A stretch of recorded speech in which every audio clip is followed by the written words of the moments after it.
사도행전 26장까지 해서 굉장히 여러 번의 재판 장면을 보게 되었습니다. 아주 반복되는 그런 장면들 속에서 지난주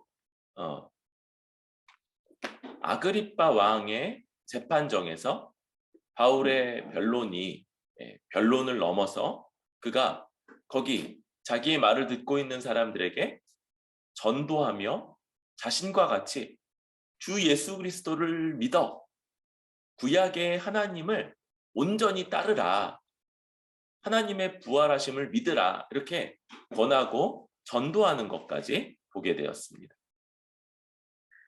그때 만약 바울이 상소하지만 않았더라면 무죄로 풀려날 뻔했다. 그리고 이제 본격적으로 상소하는 바울의 여정이 시작이 되죠. 이 여정이 아주 구체적으로 나와 있어요.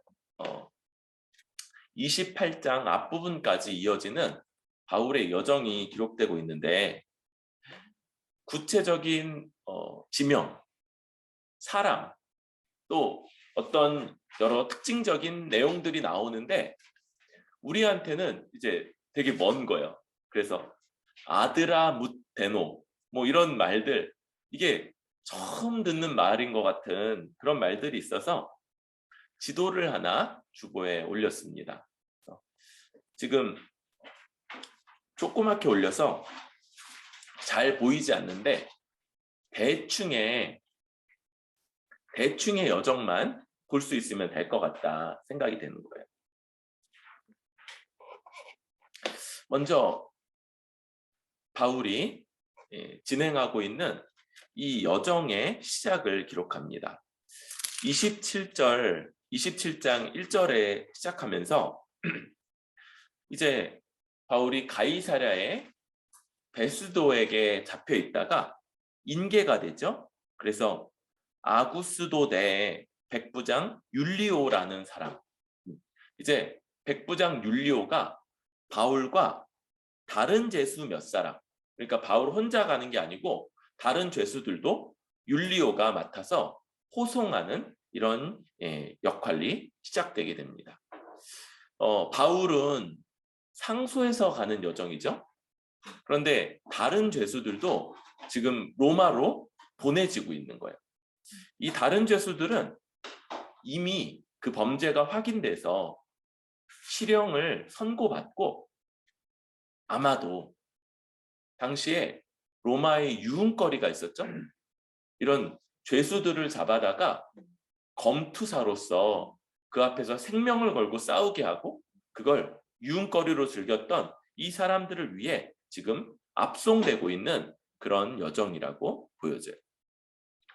지금 이 로마까지의 여정이 우리 지도로 볼 때도 굉장히 멀어요.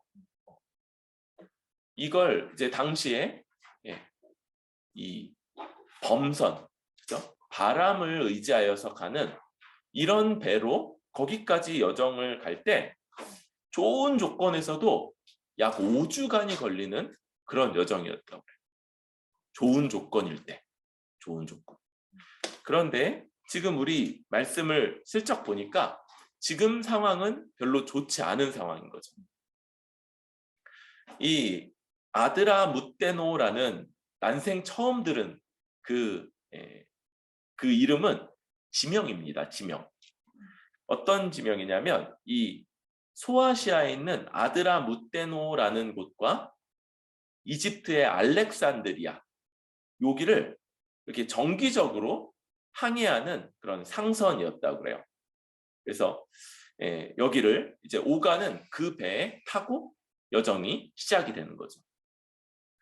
지금 이 가이사랴에서 로마까지 가야 되는데 기본적으로 직항이 없어요. 한 번에 가는 배가 없어요. 그러니까 지금 몇 번 배를 갈아타고 거기까지 가게 되는 거죠. 그럴 때 이렇게 출발을 하고 2장에서는 데살로니가 사람 아리스다고도 함께 했다. 그래서 이 아리스다고가 바울 서신의 몇몇 구절들에서 나오고 있고요. 이 아리스다고는 로마에서의 바울의 이 투옥 기간 중에도 함께했던 사람처럼 보여져요. 그러면서 2절을 보니까 우리가라는 표현이 다시 나오죠. 26장에서는 주어가 바울이었어요. 바울이. 그랬는데 27장에 들어서면서 다시 1절에 우리가, 2절에 우리가. 그러면서 이 사도행전의 저자인 누가 역시 이 일행 가운데 다시 참여했다는 게 보여집니다. 그러니까 바울과 누가, 아리스다고 이런 세 사람이 함께하고 또 율리오의 책임하에서 그들을 관할하는 여러 로마 병사들 그리고 또 다른 죄수들까지 여러 명의 그런 사람들이 로마까지 가게 되는 그런 여정이에요. 그래서 가장 먼저 가이사랴에서 떠나서 다음날 시돈에 도착을 했을 때 율리오가 바울을 친절히 대하여 친구들에게 가서 대접받기를 허락하죠. 그러니까 지금 다른 제수들하고 바울이 좀 다르다 이걸 인정을 하는 거예요.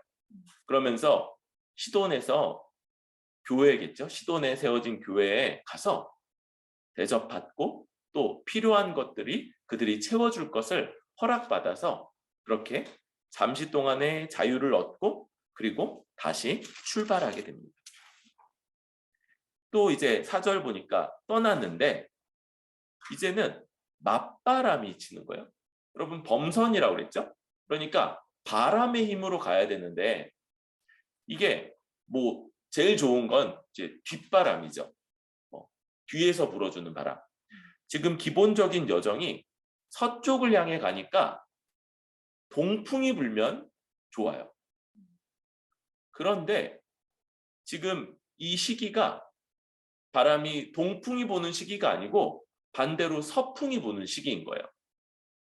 기본적인 방향이. 그러니까 여정 자체가 쉽지 않은 여정이죠. 그래서 어떻게 항해해야 하냐면 바다 중간에 있으면 바람을 막아줄 게 없으니까 바람의 영향을 그대로 받겠죠. 그러니까 최대한 이 구브로 해안, 여기 구브로 섬이죠. 오늘날로는 사이프러스 섬. 이 섬에 해안을 붙어서 가면 육지가 있어서 바닷바람을 어느 정도 막아주니까 바람의 영향을 덜 받기 위해서 최대한 이 육지에 붙어서 항해하는 방식으로 진행을 합니다. 그러다가 이제 무라시에 이르고 거기서 배를 한번 갈아타죠. 거기서 알렉산드리아 배를 만나서 오르게 돼요. 이 알렉산드리아, 이집트의 알렉산드리아 얘기가 몇 번 나오는데 이 로마는 이집트의 곡물들을 아주 많이 의존을 했다고 그래요. 그래서 이 연간 소비, 로마 도시의 연간 소비량의 약 3분의 1 정도를 이집트에서 수급을 했다고 그래요.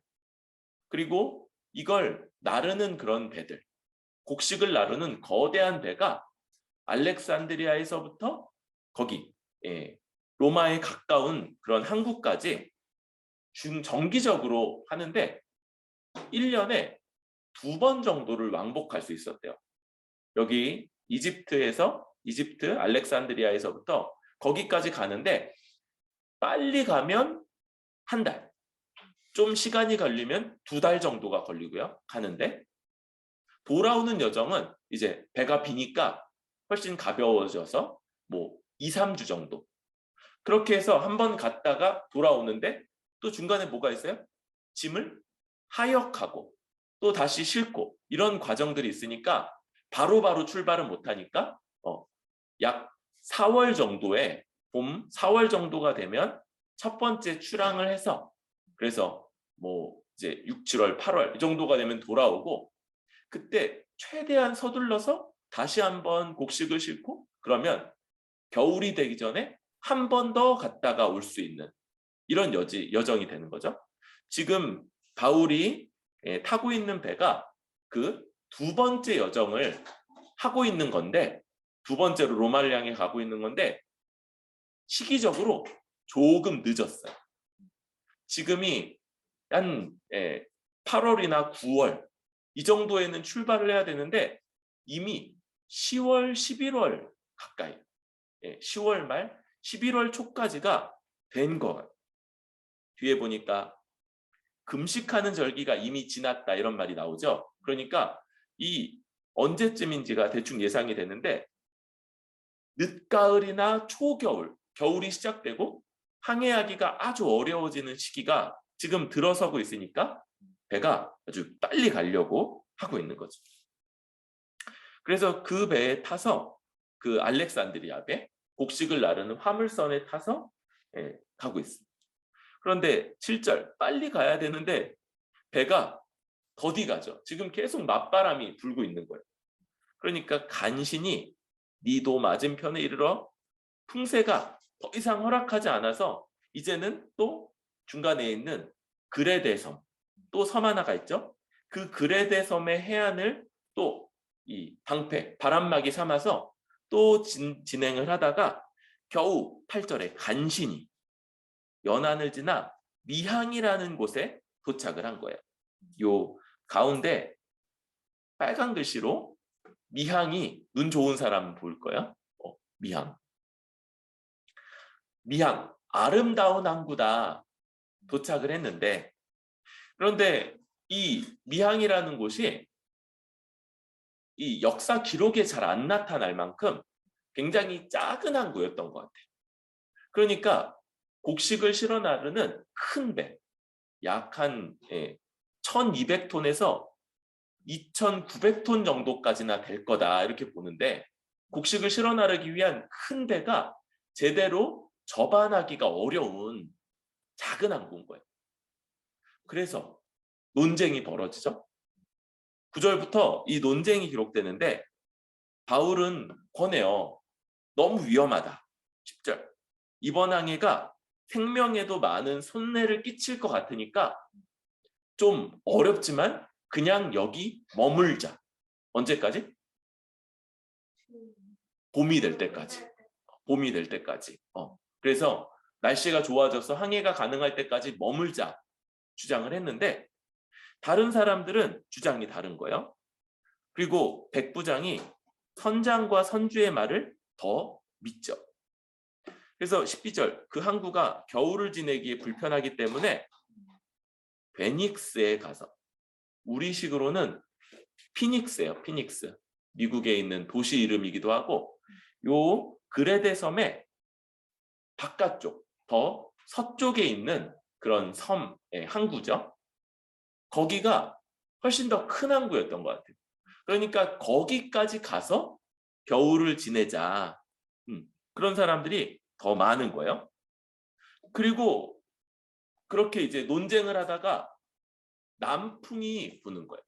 기본적으로 바람이 뭐라고요? 서풍이 부는데 남풍, 남쪽에서부터 부는 바람이 오니까 지금 위쪽에는 섬이 있죠. 그러니까 그 바람을 타고 서쪽으로 갈 수 있는 거예요. 그러니까 사람들이 뜻을 이룬 줄 알고 우리 뜻대로 되는구나. 그래서 돛을 감고 그레데 해안을 끼고 서쪽으로 항해를 시작했는데 14절 유라굴로라는 광풍이 부는 거. 이 광풍이 우리 영어 타이푼, 태풍이죠. 태풍의 원어가 되는 말이에요. 그러니까 지금 바다에 태풍이 있는 거예요. 그러면서 배가 요동을 하고 이제 바람에 맞추어 갈 수가 없으니까 그냥 바람에 밀려서 가게 되는 거죠. 그러다가 16절 가우다라는 작은 섬 아래를 지날 때 간신히 배죠. 작은 배 실려 있는 배를 잡고요. 끌어올리고 또 줄을 선체에 감아서 선체를 지금 보강하는 거죠. 지금 이 배가 감당할 수 없을 속도 또 그런 압력 이런 걸 받아서 밀려가고 있으니까 배를 보호하려고 그렇게 하고 있어. 그리고 스르디스가 모래톱이라고 하죠.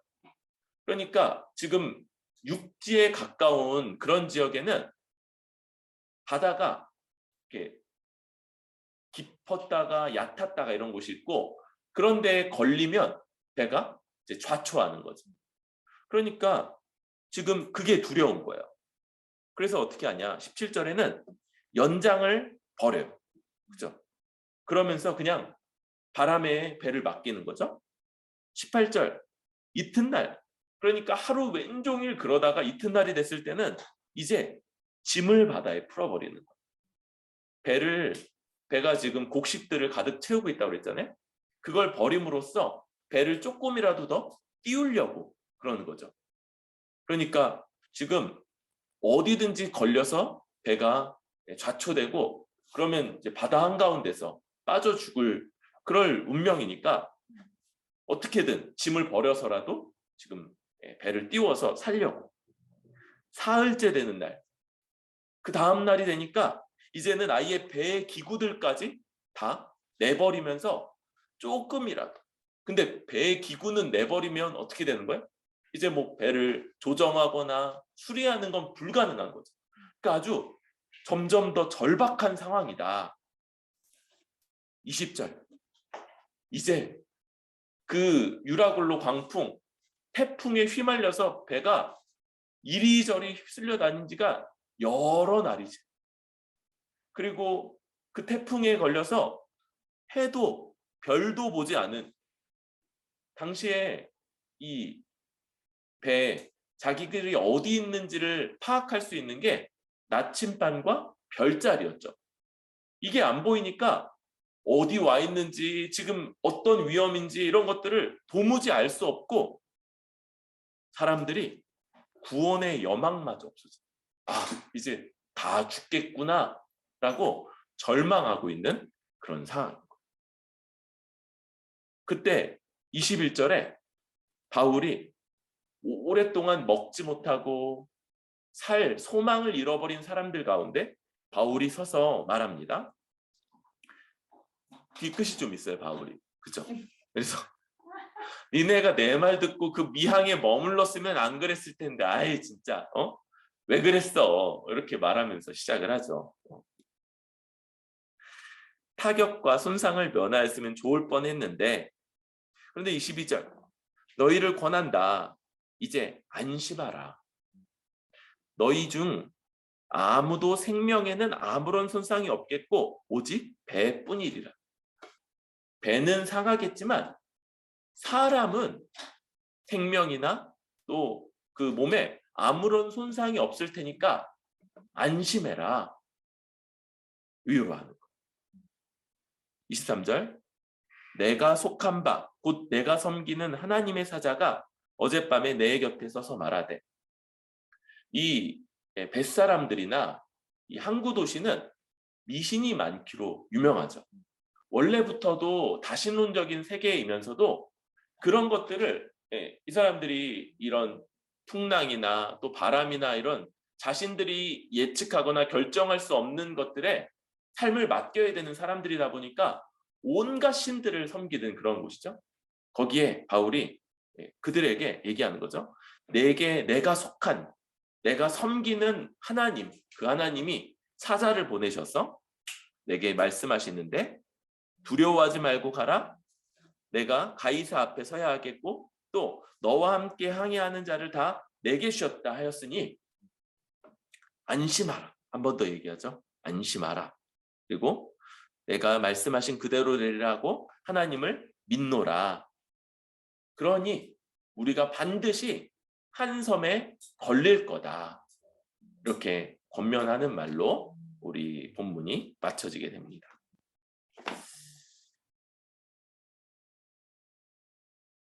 여러분, 먼저 1절부터 8절까지 해서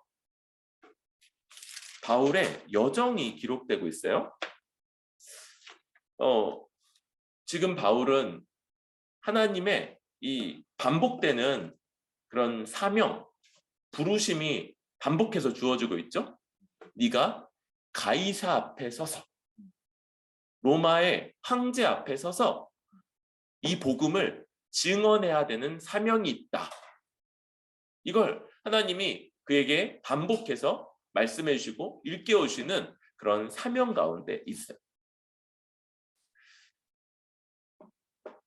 그리고 그런 사명 가운데 바울이 좀 특별한 그런 호의를 받기도 하고 또 여러 죄수들과 함께 이송되지만 그러나 바울을 좀 인정하는 면모들이 있죠. 그래서 백부장이 바울에게는 친절하게 대하고 가서 친구들을 만나서 대접받을 수 있도록 그렇게 허용을 하기도 하고.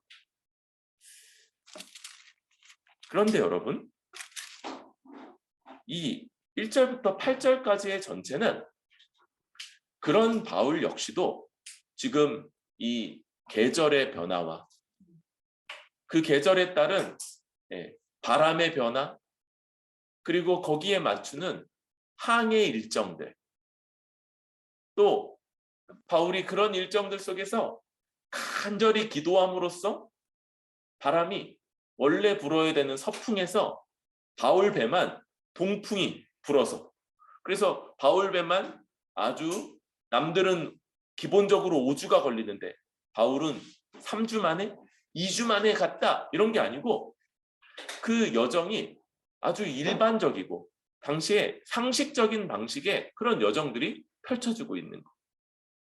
어떤 날은 역풍이 불어서 한참을 더디 가게 되고요.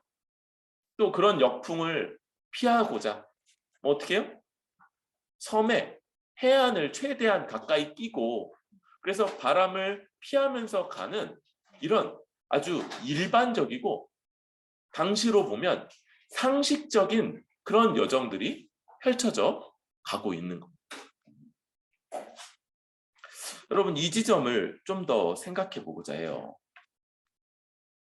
여러분, 신자는 하나님의 특별한 사랑을 받고 특별한 돌보심을 받으며 특별한 은혜 가운데 있는 사람들입니다.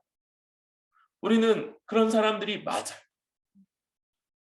그런데 종종 우리가 하나님의 특별한 은혜, 특별한 사랑, 특별한 돌보심 가운데 있다는 것을 우리 삶의 모든 영역에서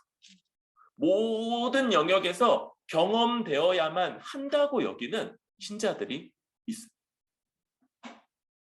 그런데 하나님의 뜻은 굉장히 다른 것 같아요.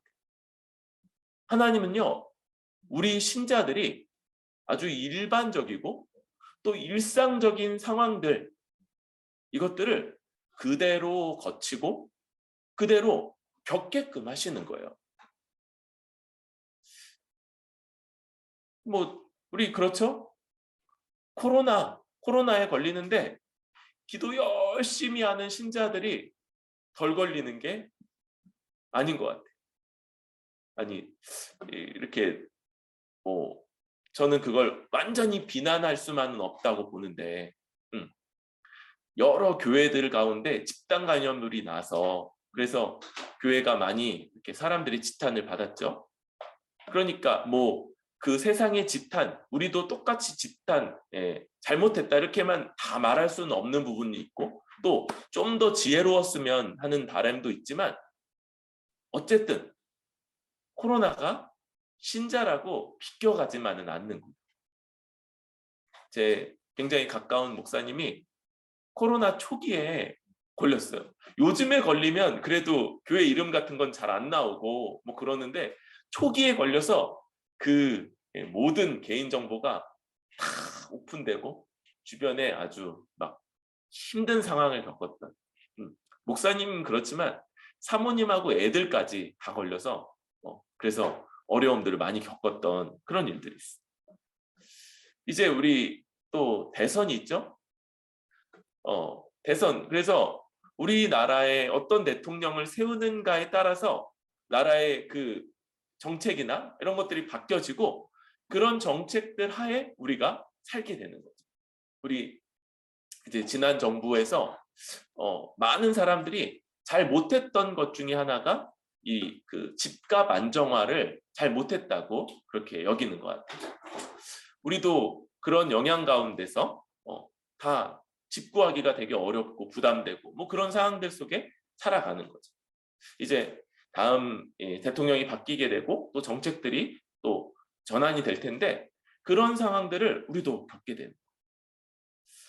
기본적으로 우리가 모든 사람들이 아주 보편적인 그런 삶의 여정들을 거치게 됩니다. 성장 과정이라는 걸 거쳐요.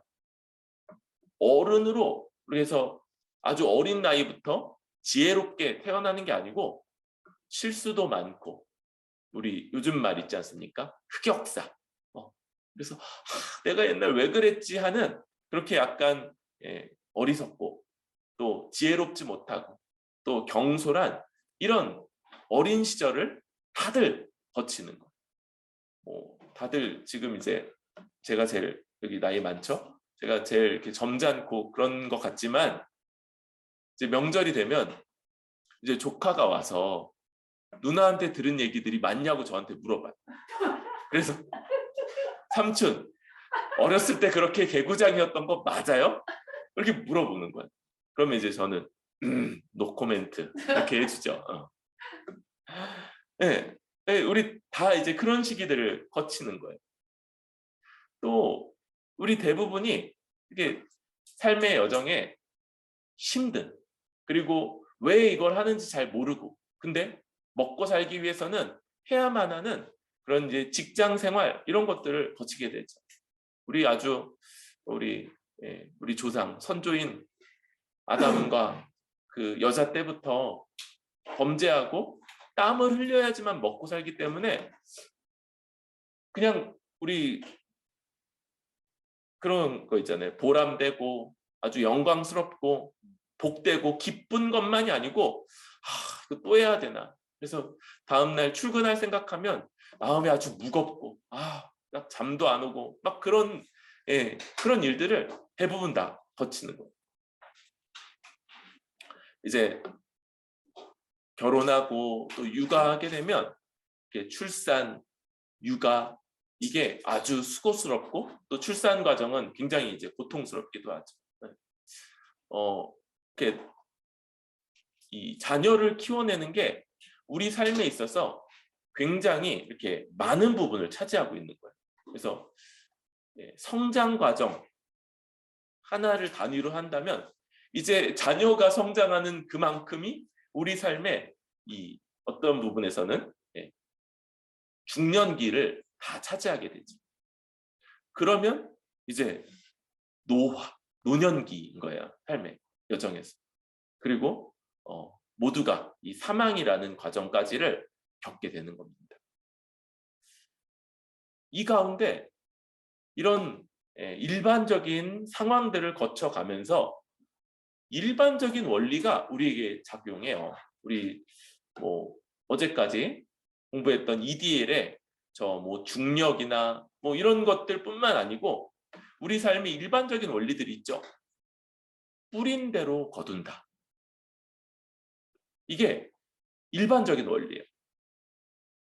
신자든 불신자든 그 모든 인간에게 적용되는 그런 아주 일반적인 원리, 뿌린 대로 거두게 돼요. 또 모두가 인내하며 살아가게 됩니다. 세상에 어떤 사람도 양의 크기는 있을 수 있지만 힘들고 어려운 걸 참아내면서 살지 않는 사람이 한 사람도 없어요. 한 사람도.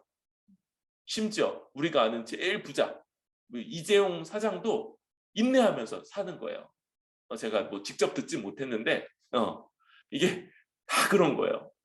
세상에 제일 권력이 센 대통령도 우리나라 대통령보다 더 센 조 바이든 미국 대통령도 인내하며 살아가는 거예요.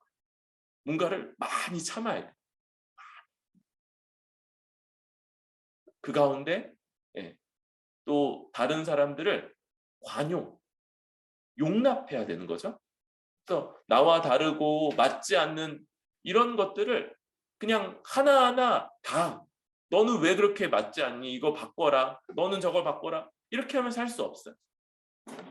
참고 관용하고 용납하고 내가 좀 불편하고 어렵고 마음에 안 들어도 다들 그렇게 용납하면서 사는 거예요. 그거 용납하지 않는 사람들은요, 우리가 이제 만나기가 어렵습니다. 왜요? 대부분 다 지금 교도소 가 있는 거예요. 못 참는 사람들은 다 한번 팍 터뜨려가지고 뭐 이렇게 멱살을 잡든지 주먹질 휘두르든지 더 심하면 뭐 그거보다 더 악한 일들을 해서 지금 다 이제 교도소 가 있고 우리는 이제 쉽게 못 만나는 거. 지금 우리가 이제 길거리 가면서 보는 사람들은 다들 자기하고 좀 달라도 마음에 안 들어도 다 참고 그렇게 살아가는 거. 여러분, 우리는 이 하나님의 백성의 특별함을 이 아주 일반적이고 일상적이고 또 일반적인 원리들 속에서 하나님 백성으로서의 이 특별함을 이해하는 법을 배워야 돼요. 여러분, 누가 우리의 본입니까? 그쵸. 사도 바울도 있지만 예수님이 우리의 본이세요. 여러분, 예수님이 어리고 어리석은 시기를 거치셨던 것 압니까? 예수님이 아기로 태어나요. 그리고 성경이 예수님이 자라가면서 그 키가 자라가면서 지혜가 자랐다고 말씀하는 거예요.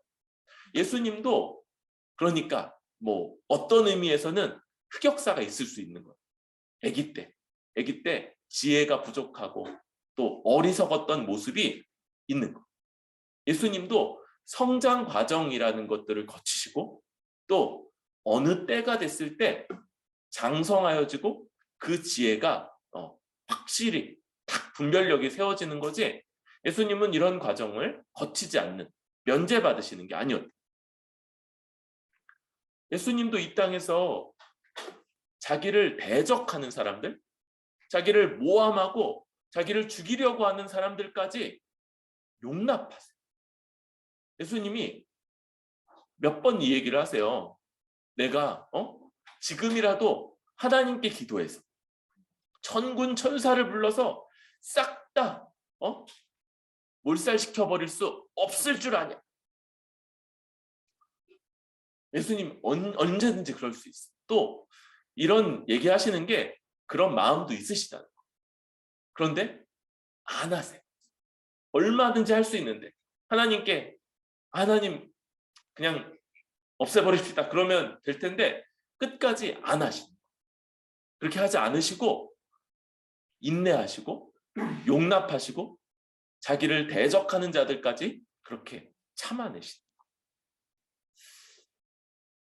거예요. 여러분, 누가 예수님이 이런 일상적이고 일반적인 상황, 그런 과정들을 거치신 예수님이 하나님의 아들이 아니라고 말할 수 있겠습니까?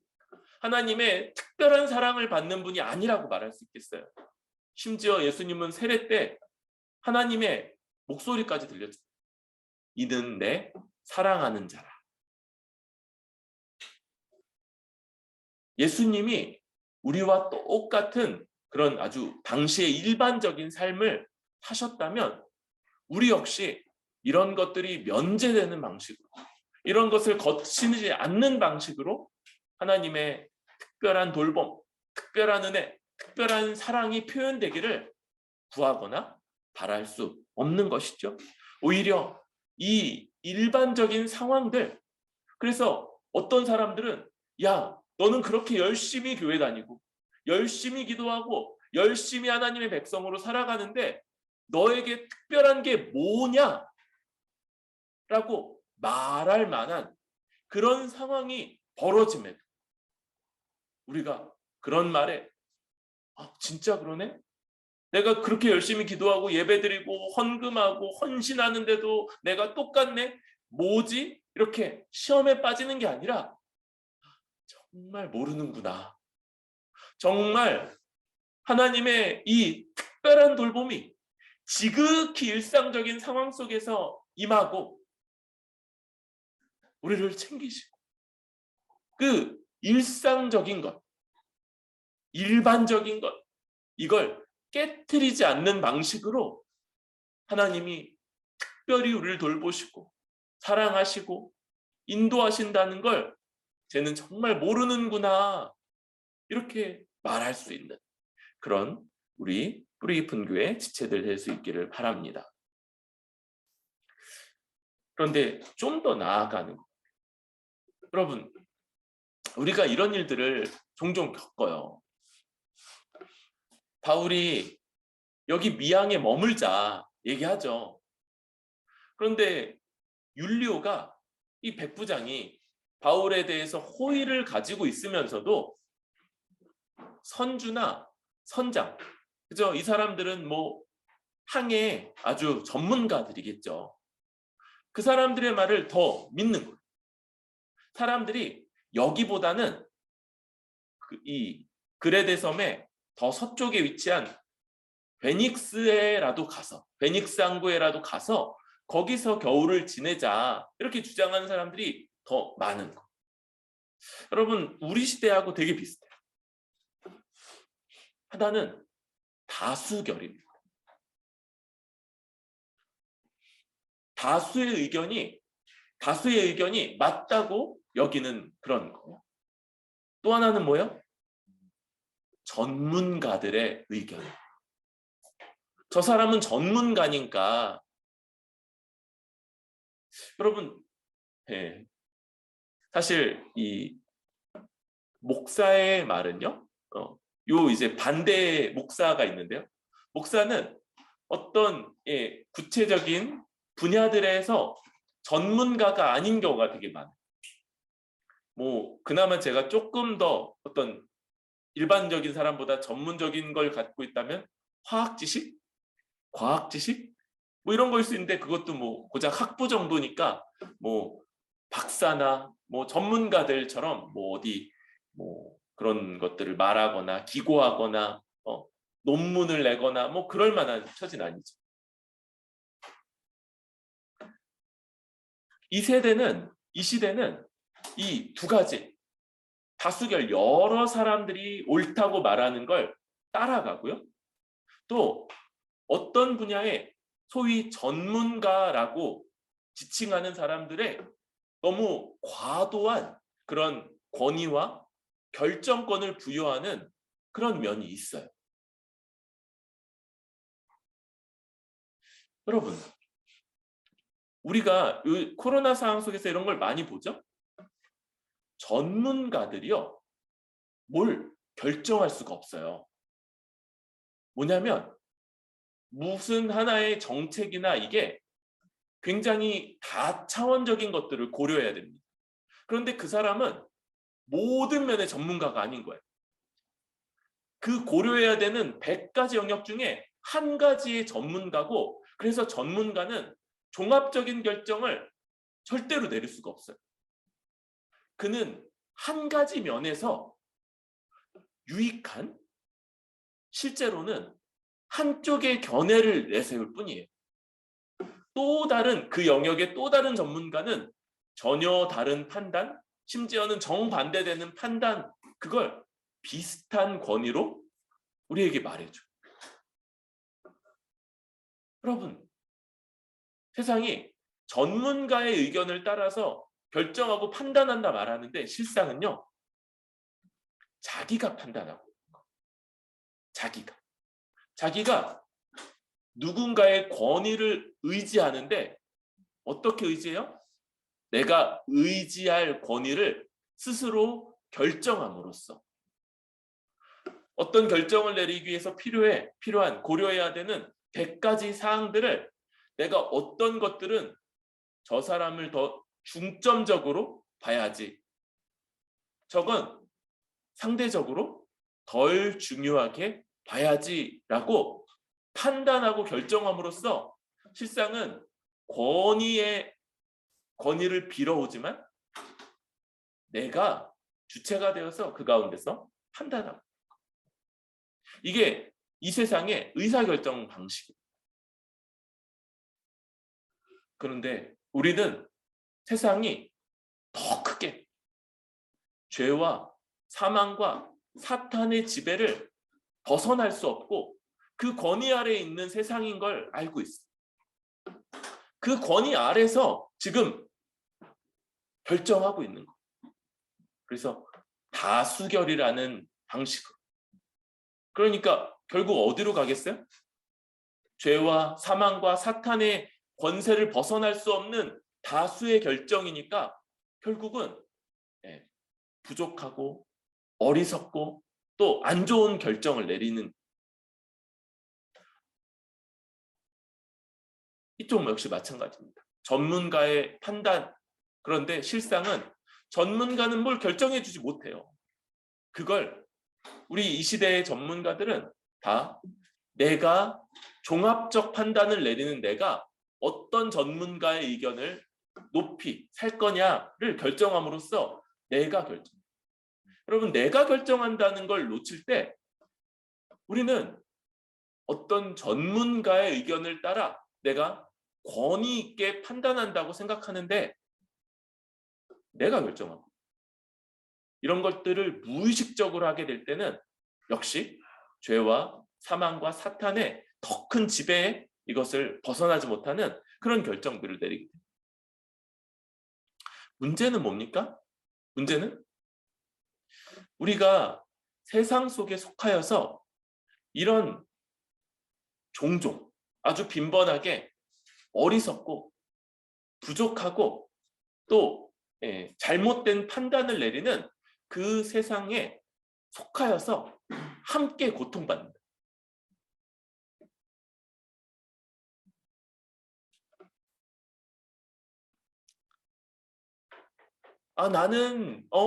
나는 그런 의견을 갖지 않았어요. 이렇게 말할 수 있지만 그럼에도 불구하고 국가의 정책이나 또 일반적인 원리들, 이런 것들을 따라가게 돼 있어요. 여러분, 어제 얘기해 줬죠? 그 지적 설계 이론, 이게 미국에서부터 나오는데 왜 그런다고요? 미국에서 학생들에게 특정 종교를 가르치는 걸, 종교의 자유를 훼손한다는 걸로 금지시켰어요. 그러니까 창조로는 기독교를 가르치는 거기 때문에 가르치면 안 된다는 거예요. 그래서 모호하게 지적 설계 이론, 이런 식으로 얘기하는 거예요. 그러니까 국가가 특정 종교를 강요하는 교육을 하면 안 된다라는 법을 세우면 그거에 지배를 받고, 어제 얘기했죠? 홍길동 같다고 아버지를 아버지라 부르지 못하고 형님을 형님이라고 부르지 못했던 홍길동처럼 하나님을 하나님이라고 부르지 못하고 지적 설계자, 뭐 이렇게 부르는 거예요. 우리가 이런 세상 속에서 함께 고통받고 함께 고난을 겪는다, 이걸 이제 거친다는 거예요.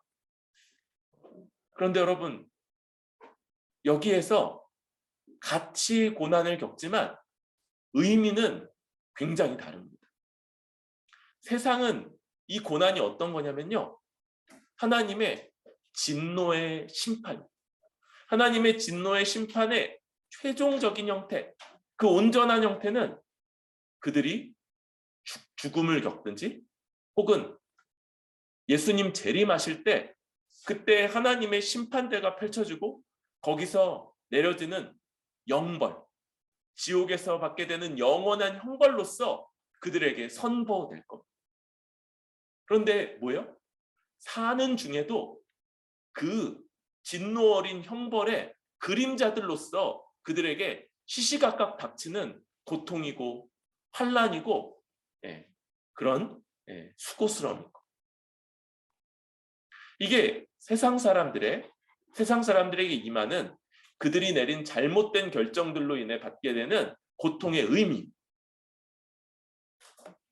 그런데 여러분, 우리 신자들은요, 고통의 의미가 전혀 달라요. 이들에게, 세상 사람들에게 고통이 최종적인 하나님의 진노 어린 형벌을 미리 맛보게 하는 성격인 것과 달리 우리에게는 하나님의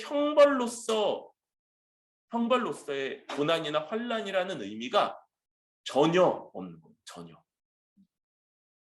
여러분, 하나님의 진노 어린 형벌은 누가 다 담당하십니까? 십자가에서 우리 주 예수 그리스도가 우리 신자들에게 닥칠 진노와 환난은 다 당한. 여러분, 우리도 과거에 잘못된 선택을 했을 수 있어요. 아니면 어쩌면 지금도 잘못된 선택을 하고 있을지 모르고요. 앞으로는 완벽할 겁니까? 아니에요. 앞으로도 우리 삶에는 많은 실수가 있어요. 그런데 내가 그때 그렇게 안 했어야 되는데 그것 때문에 내 인생이 이렇게 꼬였구나. 아니요, 여러분.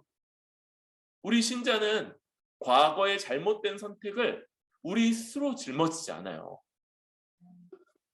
우리 주님이 다 담당해 주시고요. 우리에게 있는 이 지점들은 딱 두 가지로 우리에게 주어집니다. 하나님이 우리를 더 거룩하게 빚어가시는 연단의 과정으로서 사용하시고, 또 하나 우리를 죄를 기억나게 하시고, 우리가 깨닫지 못했던 죄들을 발견하여 하나님 앞에 회개하고 더 싸우도록 하시는 그런 의미의 고난. 우리를 더 선하고 더 거룩하고 더 죄로부터 벗어나는 자로 세우고자 하는 하나님의 방편으로서 쓰이는 거지, 절대 환난이 아니에요. 절대 형벌이 아니에요. 그래서 이걸 성경에서는 자녀에게 내리는 그런 징벌이라고 말하죠. 여러분, 제가 이제 제 자녀들을 혼내기도 하지만 이 혼냄이 결코 얘네를 호적에서 파내는 걸로 가지 않아요. 다시 이 아버지와 자녀의 관계를 완전히 끊어버리는 걸로 가는 게 아니고, 아버지이기 때문에 혼내는 방식이. 이 징계 자체가 파이데이아라는 말이 쓰이죠. 파이디온, 이게 자녀라는 뜻이에요. 자녀이기 때문에 내려지는 징계. 이것이 바로 하나님이 우리에게 허락하시는 이 징계의 의미입니다. 여러분, 우리는요, 세상 사람들처럼 내가 옛날에 그러지 말았어야지 후회하고 낙심하고 그럴 필요가 없습니다. 우리는 우리에게 고난이 올 때, 우리에게 환난이 올 때, 세상의 일반적인 모습으로 오든 혹은 우리에게만 임하는 특별한 방식으로 오든, 우리는 이것을 하나님이 우리를 더 복되게 하시고자 하는 그런 하나님의 도구로서 여기고, 또 혹시라도 우리가 아직 회개하지 않은, 아직 빠져있는 죄가 있지 않은지 돌아보며 내 자신을 하나님 앞에 더 거룩하게 세우기를 힘쓰는 그런 방식으로 사용하면 되는 겁니다. 로마서 8장 28절, 제가 많이 인용하는 말씀이죠. 우리가 알거니와 하나님을 사랑하는 자, 곧 그의 뜻대로 부르심을 입은 자들에게는 모든 것이 합력하여 선을 이루느니라. 우리가 이걸 분명히 알기를 바랍니다. 우리에게는 세상 사람들처럼 하나님의 진노 어린 형벌로서의 고난, 환난이 결코 없으며, 우리 주님이 이걸 다 담당하셨기 때문에 하나님의 은혜로서의 고난, 환난이라.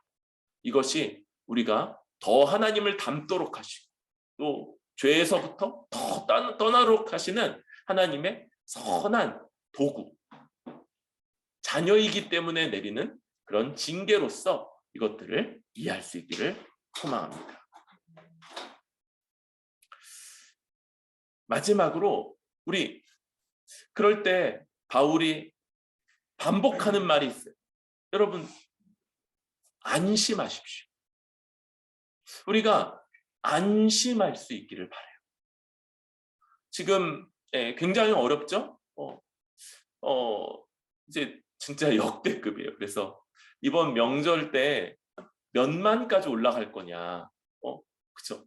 2만은 기정사실이고 3만, 4만, 5만이 될 거냐. 그리고 이렇게 되면 정말 여러분 거기서부터 접촉하는 사람들 수가 그 기하급수적. 기하급수가 어떤 건지 알죠? 그 반대가 뭡니까? 산술급수예요. 그래서 이렇게 막 조금씩 더해가는 건데 기하급수는 그게 아니고 이게 몇 배, 뻥튀기 되면서 커지는 숫자잖아요. 그러니까 이제 굉장히 앞으로 정말 많은 사람들이 우리 주변에서도 걸리고 그럴 거다 이런 생각들이 들어요. 여러분 상황이 그래요. 상황. 그리고 이 상황을 하나님이 보호해 주시고 돌봐주시기를 기도하면서도 또 한편으로는 완전히 면제될 거다라고 그렇게 예상할 수는 없습니다. 여러분 상황은 그래요.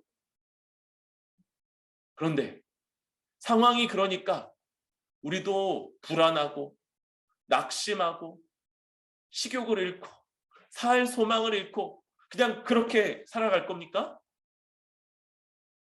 여러분 오히려 그런 사람들 속에서 우리 바울이 우리에게 해주는 말씀을 우리도 좀 외쳐야 되지 않겠습니까? 안심하십시오. 하나님 살아계시고 하나님이 여전히 우리를 돌보시며 여러분 우리에게는 하나님이 허락하시는 복의 한 부분인 사명이 있는 거예요. 사명.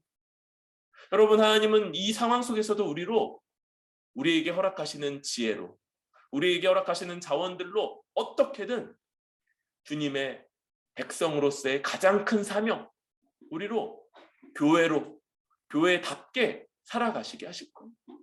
여러분 우리가 코로나 때문에 이제 매년 여름 겨울 우리 아이들이 너무나도 기대했던 이 EDL을 한 번인가 못하고 쉬었을 거예요. 한 번인가 두 번인가를 못하고 쉬었을 거예요. 그런데 이 EDL을 그 전에는 여러 교회들이 연합해서 했었어요. 연합해서 하니까 막 왁자지껄하고 애들은 너무 신나요. 그런데 어떤 부분은 좀 약하냐면 우리 자녀들을 우리 교회가 책임진다는 그런 면은 약했어. 그런데 이렇게 이모들이 다 와서 같이 해주고 그러면서 자녀들을 키워내는 게 이게 원래 이제 맞는 거예요. 우리 코로나 시기를 거치면서 본의 아니게 그렇게 하게 됐지만 그 가운데서도 마땅히 가야 되는 방향 쪽으로 또 우리 EDL이 더 그렇게 갖춰져 가고 있는 거예요. 여러분 안심하십시오. 하나님 살아계시고 하나님 우리에게 바울에게 가이사 앞에서 증언해야 된다는 사명을 맡기시고 그 사명을 다 이루기까지 그를 아주 선하게 인도하신 하나님이 이 상황 맞아요. 어렵고 곤란하고 때로는 답답하기도 한 상황이 있지만 그러나 그 가운데서도 우리에게 맡기시는 이 사명을 거두어가지 않으시고 하나님의 복의 한 부분으로서의 사명을 계속 주시고 이걸 감당하도록 이끄실 것이기에 다시 한번 말합니다. 여러분 안심하십시오. 다른 말로 한다면 우리에게 약속하시고 하나님 나라의 복을 약속하시고 그 복의 한 측면인 사명을 맡기시며 잘 감당할 수 있도록 도우시는 하나님이 우리를 끝까지 인도하실 것 믿으시기를 바랍니다. 그리고 그 하나님을 믿기에 우리는 상황이 어떻든 간에 우리가 할 수 있는 것, 우리가 할 수 있는 만큼 허락된 지혜를 다해서 그 가운데서도 우리의 가장 큰 사명, 하나님의 백성, 곧 한몸된 교회로서 살아내고 교회답게, 더 교회답게 세워지고자 수고하고 애쓰면 하나님이 잘했다 하실 것이고 이 상황 속에서도 우리 앞에 길을 열어주실 거다 믿습니다. 여러분 우리는 하나님의 특별한 백성이에요. 하나님의 아들이 우리 대신에 십자가에서 죽으신 그런 아주 존귀한, 아주 고귀한 사람들입니다. 그러나 모든 면에서 모든 일반적인 과정과 어려움들을 다 면제받지는 않은 그 길을 가면서도 하나님이 우리에게 부여하시는 특별한 은혜, 특별한 돌봄, 특별한 사명이 있음을 끝까지 믿고 의지하면서 나아가는 우리 뿌리 깊은 교회 되기를 소망합니다.